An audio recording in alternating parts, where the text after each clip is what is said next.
മീലാദ് വന്നണഞ്ഞു മൗലീദിൻ ശീലുയർന്നു പാരാകെ പുണ്യറബീഇന് മർഹബ. അസ്സലാമു അലൈക്കും. പ്രിയമുള്ളവരെ, ഞാൻ മുഹമ്മദ് റിഷാദ്, മുടിക്കൽ ഷറഫുൽ ഇസ്ലാം മദ്രസ വിദ്യാർത്ഥി. ഷറഫുൽ ഇസ്ലാം മദ്രസ ലൈബ്രറിയിലെ ഒരു പുസ്തകം പരിചയപ്പെടുത്തുവാൻ ഞാൻ ആഗ്രഹിക്കുന്നു. ഇന്ന് പരിചയപ്പെടുത്തുന്നത് പുസ്തക നമ്പർ 9 റസൂലിൻ്റെ യാത്രാ ഡയറി എന്ന ഗ്രന്ഥത്തെയാണ്. ഇബ്നു അബ്ബാസ് റളിയല്ലാഹു അൻഹുവിൽ നിന്ന് നിവേദനം. ഞാൻ ഒരു ദിവസം നബി സല്ലല്ലാഹു അലൈഹി വസല്ലമയുടെ പിന്നിൽ നടക്കുകയായിരുന്നു.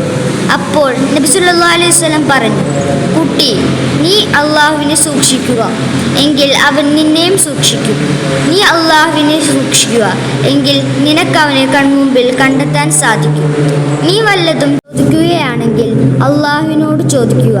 നീ സഹായം അഭ്യർത്ഥിക്കുകയാണെങ്കിൽ അള്ളാഹുവിനോട് സഹായം അഭ്യർത്ഥിക്കുക.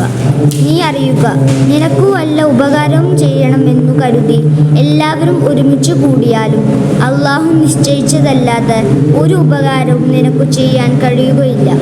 നിന്നെ ഉപദ്രവിക്കുമെന്നു കരുതി അവരെല്ലാവരും സംഘടിച്ചാലും അള്ളാഹു നിശ്ചയിച്ചതല്ലാതെ ഒരു ഉപദ്രവവും നിനക്കു ചെയ്യാൻ അവർക്കു സാധ്യമല്ല. പേനകൾ ഉയർത്തപ്പെട്ടു, ഏടുകളിലെ മഷി വറ്റി. അസ്സലാമു അലൈക്കും. ആലത്തിനാദ്യ വെളിച്ചം ത്വാഹ തിങ്കളുദിച്ച ചേലുത്ത റബീഉൽ അവ്വൽ